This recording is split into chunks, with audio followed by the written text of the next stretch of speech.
Hello, universe. I suppose in a weird way I'm avoiding exercise since I really had plans to be on my Nordic track at this moment. This moment being 1:36 in the morning on the 7th of March. I mean, it's not like I planned this. It's just, it's the end of the day, right? But why am I hitting record when I have zero energy for this and really need to finish my routine today? Because I had a conversation with a friend this evening whose simple lack of perspective about who I was when I was Mr. doing everything that I could possibly do to make everyone around me happy guy. Like, as hateful as that life is, it's not like I wasn't good at it. I mean, in my childhood, when it came to academics and effort to learn and know things that were available to be learned and known, there was no expectation other than you would put all of the possible energy you had toward those pursuits at all times to satisfy whatever was around you as a necessity of knowledge as deemed by your school, your parents, your whatever. Like, it was, as a really young kid, interesting because my dad was, I think, into making me smarter. And like, he was teaching me high concept math when I was 7 or 8. On the downstairs chalkboard, he would give me these math lessons, which were interesting.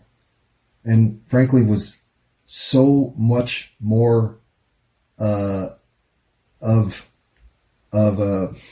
an inspirational curiosity factor. It made me want to go learn all the peripherals that were referenced by him as part of the what he was teaching me was the basic concepts of utilizing calculus to measure fluid dynamics and showing me derivative math. And it wasn't until high school that I saw these things again. And this was something we did for like a week on occasion. When he would be interested in something or see that I had shown a flair for something, he would take it further. But as he got busier, there was less of those exchanges. Plus, when you start winning spelling bees in the 4th grade, how much does your dad give a shit if you can spell the word depot? It's not important. So while I'm accomplishing things academically without his assistance, they're not the kinds of things that would lead him to be interested in further collaboration. So by the time I'm like 4th, 5th grade to essentially, forever, his intellectual curiosity toward me has always needed to be piqued at the highest level. In other words, if you're not burning so bright that I have to turn and see what's going on, then I'm probably not going to notice. This was the essence of what his pursuits of his own intellectual curiosities, as well as the fact that he's extremely bright, led to me doing anything I could possibly do to get attention from him. And it didn't matter if I was the best. It mattered if I was living up to the potential expectation I should have for myself. So if getting straight A's included an A- in handwriting, well, the question would be, how much work do you spend on improving your handwriting? And maybe we should just go get the yellow tablet right now and a pencil and just while we're speaking through this, you could just start doing some alphabet. In other words, here's time we're wasting as far as I'm concerned right here. Because I would have expected you to show up with handwriting sheets, but you came with a Rubik's Cube. I don't even know where that's relevant. And while not all of my childhood had these moments of inadequacy, there are standout moments of piercing critique at a time when I thought maybe I'd even succeeded, or certainly didn't think I'd fucked up or was behind. But lo and behold, would come to discover that my effort, though recognized as maybe superior to all my friends, did not live up to the expectation I should hold for myself. And so become an overpleaser, I think, was baked into the system. Especially when you factor in that, as far as my mother was concerned, none of it mattered. Like, just if you're trying, then you know, good. You do fine. You know, your dad's standards are pretty high. And she would walk me off some of the ledges where I'd feel like I really had done something, but couldn't even get enough of a concern to be recognized. At some point, you feel like you don't have enough. You don't have enough perspective to believe in yourself, in spite of the fact that it looks like all of this is disapproval. It isn't. It's just there isn't enough distraction interest about you to pull him away from whatever current structural conundrum is truly vexing his mind. Unlike, well, the T is silent on depot, so don't say depot. And just, that's one of the things you'll learn if you're going to be a reasonable speaker of the English language. And that would be the kind of thing that if you didn't learn it right away, there was no excuse. You couldn't say depot or spell it without the T without having someone come through to say, you know, while getting an A- on the spelling test was probably disappointing, I'm sure, but how did you miss depot? We talked about that a month ago. Literally. Do you remember the conversation? You do, right? It was at the dining room table. Your mother was there. That kind of stuff. It was the level of expectation to the pressure that I would self-impose made me a truly neurotic student by the time I was an 8th grader. Because I was doing, I didn't get B's. I got A's. And I never came home with disappointing results. I was never less than a stellar student. But I was never able to plateau to the point of true approval or impression from my father. Other than, I think, the achievement of my senior year of high school, even though it's tainted. But I was I was dead set on being a superstar. I really expected it from myself. I put this pressure on myself. I was conditioned through all of this to believe that whatever my expectations of myself, they probably were too low and I should set them slightly higher. And it's not like I was overachieving. I was capable enough in a somewhat limited skill set school system to be able to give 85% of my effort and achieve 100% of the results necessary. And it's not that I didn't have 100% to give. It's just I wasn't a very good reader. And I didn't know this until college. And so when I think about how I got through high school. I got through high school because everyone that I went to the next grade expected me to be somewhat of an academic asset. And so I got favored treatment, in my opinion. And so as this quasi-reputation built, my sister got it too. And she was a good writer. My sister had very honed academic skills, as did I. Although I didn't have very good study skills because I didn't need them, and I didn't have reading comprehension skills nearly at the level that I thought I did.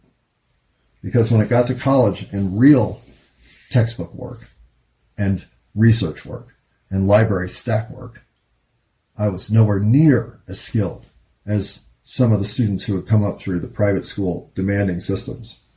I was a lazy public school kid who liked pizza and skiing and marijuana. Pause. Pause. All right. Okay, so fast forward to senior year. And the only thing that matters about senior year is that you keep your GPA as straight A's as possible in the first semester, because second semester grades don't matter. So get your grades in the first semester, absolutely. So everyone's busting their ass to get top scores for the first semester. And everyone's taking the SAT, and everyone's applying to college, and everyone's stressed out as fuck. And some people are already getting into places like Harvard or Colorado College or Emory University, and have decided they're going. And this is December, when early admission is available, and some people have chosen this path, succeeded, and frankly are coasting now and just basking in the relaxation that it is to no longer give a fuck about anything that everybody else is, at this point, maximum stressed out.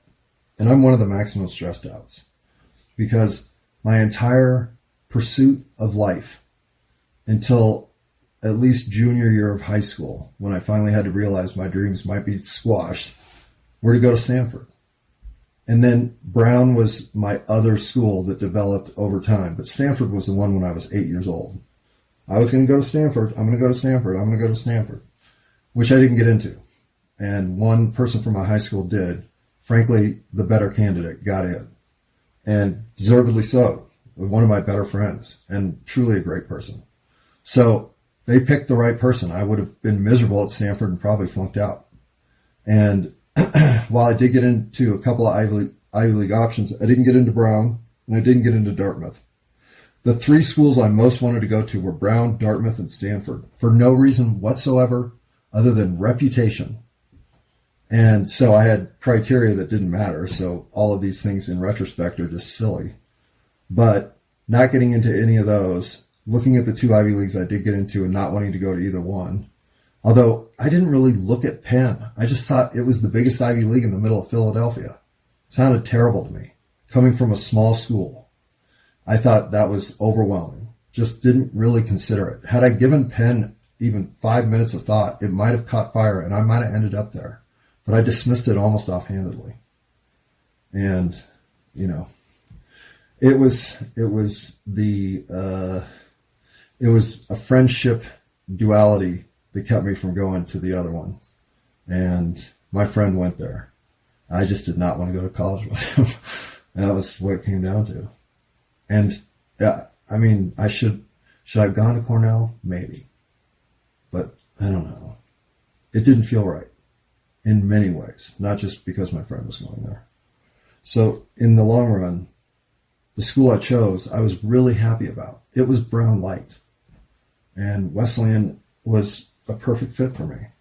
It was somehow the right place for me to end up, because I was capable enough to fail my entire first year and then figure out enough in my second year to get my third and fourth years aligned to get some real work done and actually get into law school. So college was a major social and academic transitional phase in my life, where I learned what real work and real integration with people looked like. Coming from where I was, both of them were stunning self-facing moments of disappointment. But And during those early, I just never gave myself the credit for. I always just looked at it as how ghastly a gap I had to close as someone who thought they were advanced already was proven to be nothing but a big fish in a small pond, or something of that order. But to become a big fish, well, you have to do something in your small pond that matters. And when it came to senior year, there were two of us who had never gotten a B and had taken all of the advanced classes, so had stacked our academic GPA to whatever the max out was. I think it was 4.332. We were the two people who were there that had that GPA, meaning that it was a horse race between us for valedictorian. And there was another person who was 1 A- behind us. So there was enough of a three-dog fight that valedictorian wasn't decided until final grades of second semester.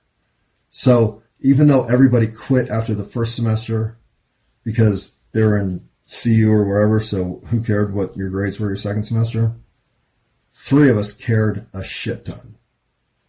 And what's funny is I ended up with 4.332. And it ended up exactly the same. We all got straight A's all senior year. And because it was a tie, the principal decided for my competitive cohort over me based on a very stark, specific statistic that I had 28 absences to AP Physics first period. And they had almost all happened in the second half of the semester when I knew AP Physics. I was ready for the AP test in April. So to think I wasn't going to pass the final in high school, fuck that. I mean, it was such a mediocre physics class because every Tom, Dick, and Harry that wanted to go to CU that needed a physics credit to make them look like they were doing something advanced in science was in this class. So there were like 35 people in the class. It was so overcrowded that I literally didn't have a desk. I sat at the back on the lab tables with the drawers that have the beakers and shit in it. I had a bottom drawer that was mine. I didn't have a desk. I just had a drawer and a place to sit with a stool. And so did like 7 other students. It was dumb. And my second period was study hall. And then there was a 20-minute break between second and third. So really, I didn't have to be at school till like 9:50. The reason this matters is because I was on the golf team. And we got free golf at the course right in the neighborhood of the high school. So I was going to use as much of that as I could. Because, though I didn't get into Stanford, I didn't get into Brown, I didn't get into Dartmouth, at Wesleyan, the golf coach had already arranged a tryout for me for the golf team. And that was one of the reasons that I chose it over Cornell. Because for sure, I was going to get a chance to play golf. And I ended up on the team and played for the first 2 years. But the idea that I was now going to play college golf, well, it never occurred to me once that I would somehow jeopardize my valedictorian chances by maxing out the number of times I played 9 holes before actually showing up for third period English in high school, because nobody gave a shit. I was one of the top students. I got a lot of favoritism, and when it came to second semester senior year, I started cashing those checks, and this was one of the checks I cashed. And Mr. Knighton knew what I was doing. He knew I was playing golf. Hell, there was another kid in the class that was skipping with me. We were both playing golf, and we both fucking aced the final. I mean, it's just one of those situations where I had been everyone's fucking everything. And for once in my life, I realized I was about to get an opportunity to do something that was going to mean something to me, play college golf. And all the other, 1987 rigmarole around getting into colleges was fanfare and a process of both disappointment and excitement. And the idea of leaving for the East Coast to go to college was almost like growing up overnight.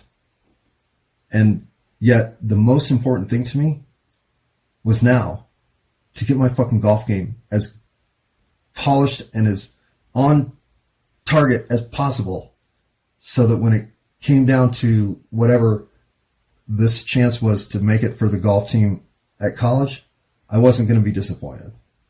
So when I sat in the office with the principal and my cohort, and she was explaining to me why she was deciding for my cohort, who had spotless attendance. Of course she did.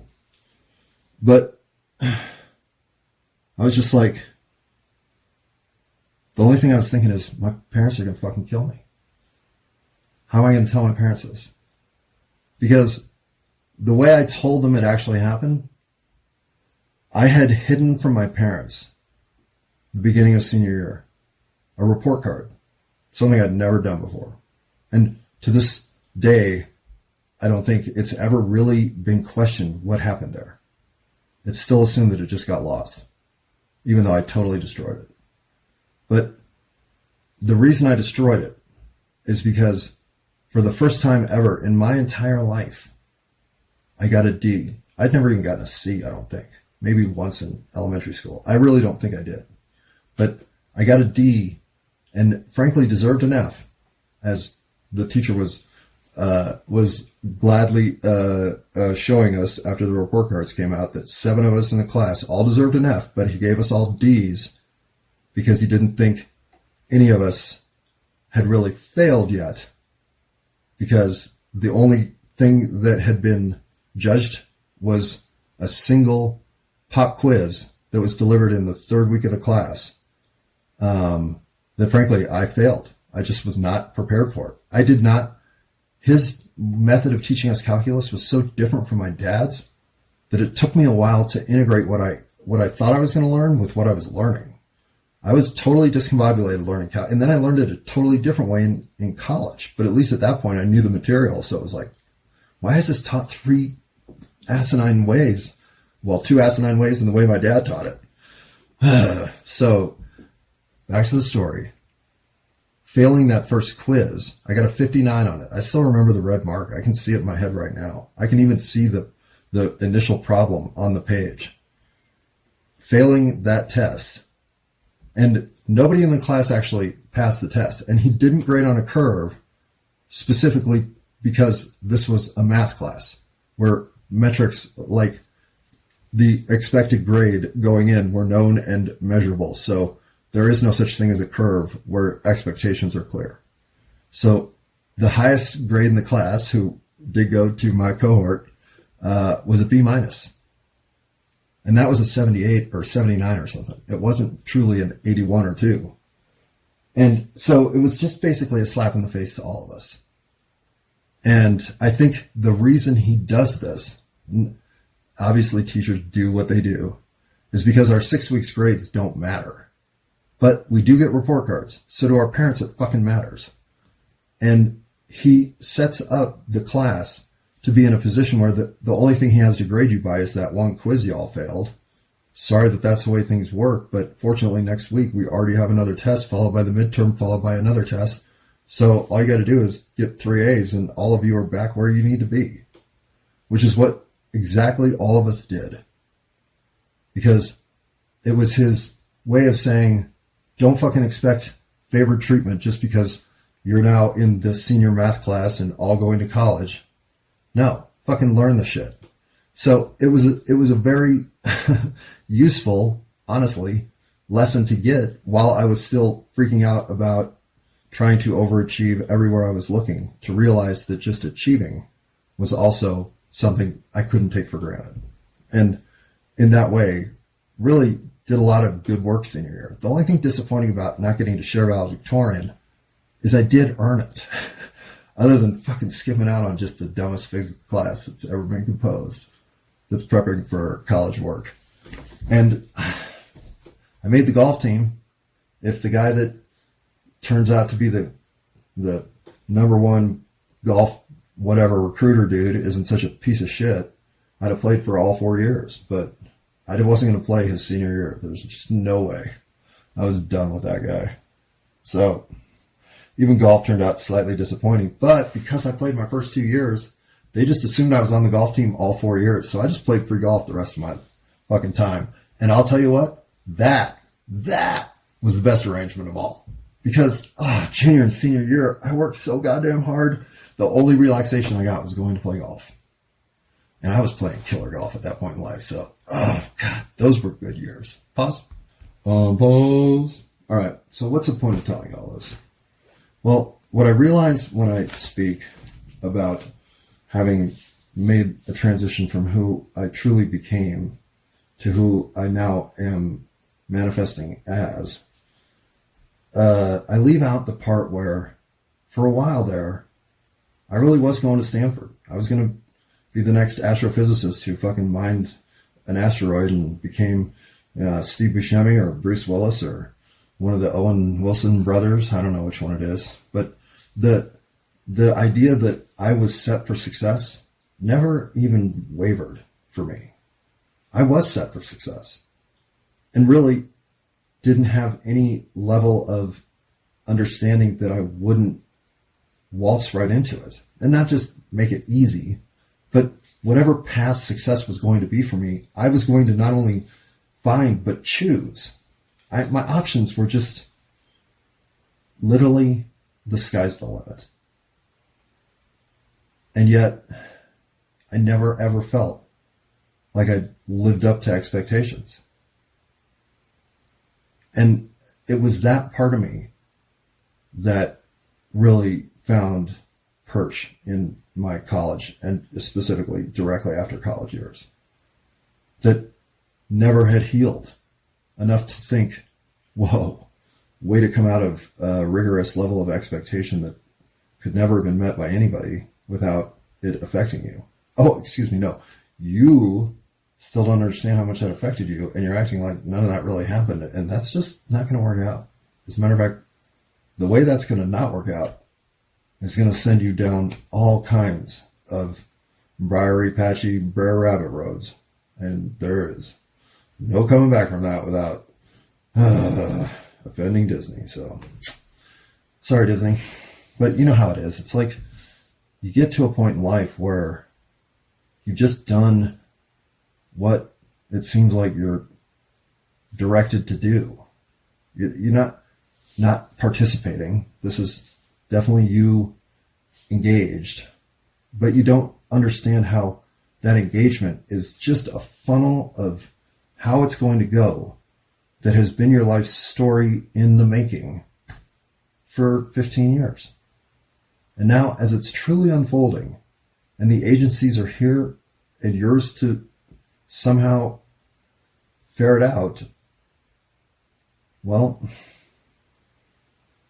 that can be a point where having the wrong psychosis overwhelm you at that time, well, it can lead you to a path where you shut the door and say, oh yeah, I quit. I don't know what happened. I thought I was going to do stuff too, but nope, I quit. Yep, no, I just quit. So lock the door and send the rice under the door or something. I don't know what I even want to eat, but maybe rice. Oh, Rice Krispie treats, those are always good. Unpause. And I'm not going to end it with that, because that's not the tenor of this episode. This episode is the undercurrent of psychosis here that's being established is strictly academic. This is about how is your brain working.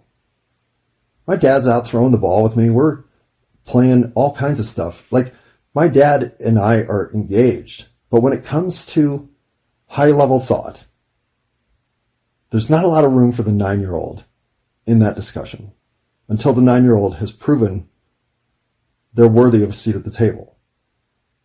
That's one way to approach it. And that's the approach that I wasn't ready for, nor did I react well to, nor since then do I think I would ever see as anything other than potentially destroying all of the enthusiasm toward your own potential excellence in the most subversive way possible.